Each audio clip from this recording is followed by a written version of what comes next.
Odysseus, it must have been odd for you to transition from life in Scientology to normal life. If I could ask an odd question, did it feel secluded, for lack of a better word, when you initially left? I couldn't imagine too many people around any given person could relate and bring comfort to somebody leaving a cult. Yeah, the first questions this week on the show are all just from the last couple days. Some of these are in response to that sort of biography video or podcast that I just put out. So I thought, since there were fresh questions from some of what I was talking about there, I thought I would take those up this week to sort of give some closure on that. And on this particular one, yes, here's how this went down. When I first went down the internet rabbit hole and in early 2013 and learned all the awful, horrible truths about Scientology, I did feel very, very alone. I felt very angry. I felt very betrayed. I was furious. But I also was very confused about what to do, how to proceed. I was in this relationship with a Scientologist. Her whole family were Scientologists. I wanted to get connected with the Twin Cities Church of Scientology. I planned on making a life in Twin Cities. And suddenly all of that was thrown, into serious doubt. And I was very, very, on very rocky ground because I didn't know what was going to happen now. I mean, I had just learned that 27 years of my life was a total waste. And not only a total waste, but that I had been actively taken advantage of and used. And of course, abused. I mean, there were years of abuse. So I'd only been able to reconcile all that abuse because I thought that it had been worth it because of the cause that I was fighting for, working for. And turns out, no, all of that was just total nonsense. So, yeah, it was pretty, I definitely felt adrift.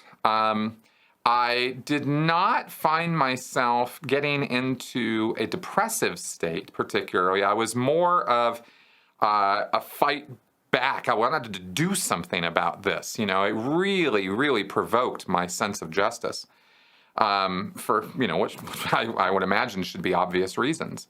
So I found outlets to start speaking out on right away because some of those outlets had been where I'd gotten a lot of this truth from. I mean, the ex-Scientology message board, Tony Ortega's blog, Mike Rinder's blog. I just set up an anonymous account, an anonymous name. I think I called myself Galactic Patrol or something. And on the ex-Scientology message board, I started posting as I hate duplicity. That was my name, because I hated duplicity, right? I was very upset. And I didn't really have anybody to talk to except people online. And I was having interactions with people online, and that was helpful, but it wasn't really fully what I needed. And I don't think that it would really be fully what anybody needs coming out of a situation like that. You need some human contact with people who are going to understand what's what. Well, I stumbled into that. It was only a few months later, maybe 4 or 5 months later, I think around August or so, that I discovered, critical thinking and skepticism and the skeptic community. And I was in Minnesota. I was in Minneapolis.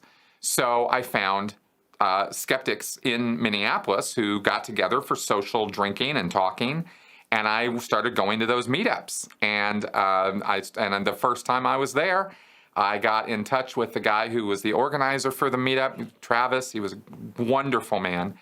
And he and I started talking, and suddenly I said, yeah, I used to be in Scientology. I just said, well, here's my backstory, because all these people, a lot of them had come out of religion of one kind or another. And I said, well, I got a doozy for you. And I told him, started telling him my history, and he just loved it. I mean, he was just enraptured by the story, and he had never really interacted one-on-one with Scientologists. And neither had anybody else. I mean, he was telling people, this guy used to be a Scientologist until like a couple months ago, And I felt comforted by that. I felt like, okay, good. This is actually something that I'm getting a warm reception here by people who understand what I went through. And they did. They really did understand. They didn't understand Scientology at all. But they understood that sense of betrayal. They understood that sense of being adrift, of not having answers after all those years of feeling like you do have all the answers, you know? And what that feels like, this emptiness, this void that occurs inside you, and you want to fill it with something else. But I was loath to go join some other cult or some other group, or go try to go find some other religious, spiritual answer, because I was like, whoa, I don't want this to happen to me again.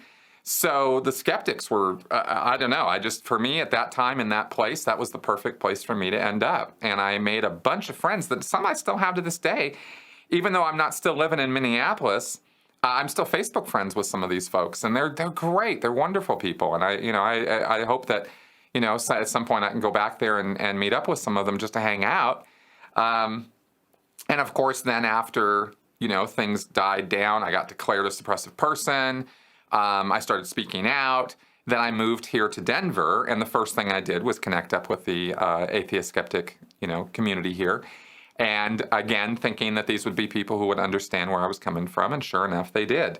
And I've made good friends here. So there are people, even if you don't have the commonality of Scientology as a common background, you can still relate with and connect up with people who come from disparate and different backgrounds, right? And I think that this has been proven out by the number of people who've come to my channel from the Jehovah's Witness community, from the Mormon community, from the Gothards community. I mean, these things I've worked to expose and talk about, and there's a lot more to come, in the future on all of this. So I think the more that us survivors of these cultic groups, work together and be there for each other, no matter what groups we came from, the faster and more effective our recovery process will be. And that's really, in the end, what this should really all be about. So it definitely helps. Don't get me wrong. I mean, there are certain things that you just can't communicate about